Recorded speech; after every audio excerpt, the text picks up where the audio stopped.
Good morning. অনেক দিন পর একটা ভিডিও নিয়ে এলাম, মানে ব্লগ নিয়ে এলাম। সবাইকে হ্যাপি নিউ ইয়ার। বহুদিন পর ভিডিও দিচ্ছে, কেন ছিলামও না, ঘুরতে গেছিলাম। যারা আমাকে ফলো করো ফেসবুকে বা ইনস্টাতে দেখেইছো। তো এখন বাজে হচ্ছে 9:30। ছেলেকে স্কুলে দিয়ে এসেছি, 10:30টায় ওর ছুটি। তো এখন আজকে ঠান্ডা হাওয়া দিচ্ছে প্রচুর সকাল থেকে।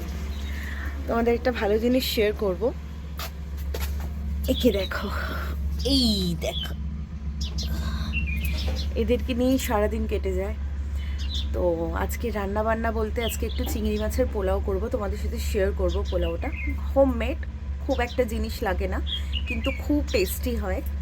দেখো, তোমাদের খুব ভালো লাগবে। কি রান্না হচ্ছে, এত গন্ধ বেরাচ্ছে? চিংড়ি বিরিয়ানি আজকের মেনু।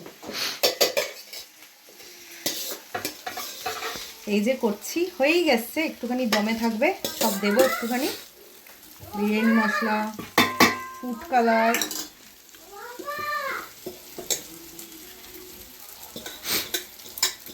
আজকে একটু অন্যরকম। ভাত তো রোজই খাওয়া হয়, ভাত ডাল তরকারি এগুলো তো রোজই হয়, ওই জন্য আজকে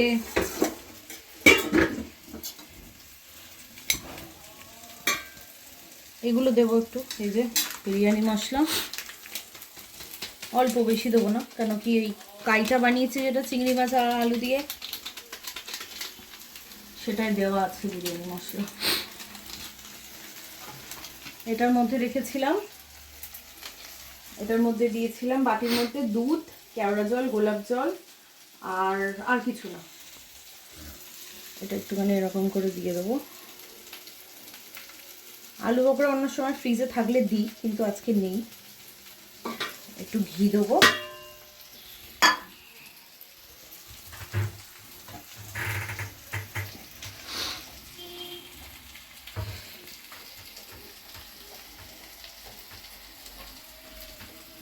ব্যাস ব্যাস ব্যাস, এটা আমাদের হয়ে গেছে।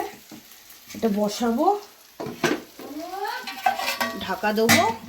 কিছু চাপা টাপা দিচ্ছি না, কেন যেহেতু সব রেডি। এটা আস্তে করে 10 মিনিট হতে দেবো। আজকে মেনু এটা রেডি হয়ে যায়, তারপর তোমাদের দেখাচ্ছি কেমন লাগে দেখতে। তো দেখো, আমি বিরিয়ানিটা বানিয়েছি, চিংড়ি বিরিয়ানি। লুকটা জাস্ট এরকম হয়েছে। টেস্টি হয়, খুব ইয়ামি হয়। তোমরা ঘরে ট্রাই করো, আশা করি ভালো লাগবে। এখন বাজে হচ্ছে 2:45। এখন লাঞ্চ করতে বসছি। আর এই যে এদিকে শুয়ে আছে। তো এখন লাঞ্চ টাঞ্চ করে একটু রেস্ট নেবো, কেন অনেক সকালে উঠি। এই সময়টা একটু কিছু খেলে মনে হয় একটু শুয়ে আবার সন্ধেবেলা এটা ওটা টুকটাক ঘরেরই কাজ করার আছে। ঘুরতে গেছিলাম, প্রচুর জিনিস আনপ্যাক করেছি, প্রচুর জিনিস এখনও আনপ্যাক করার আছে। তো আপাতত লাঞ্চটা সেরে নিই।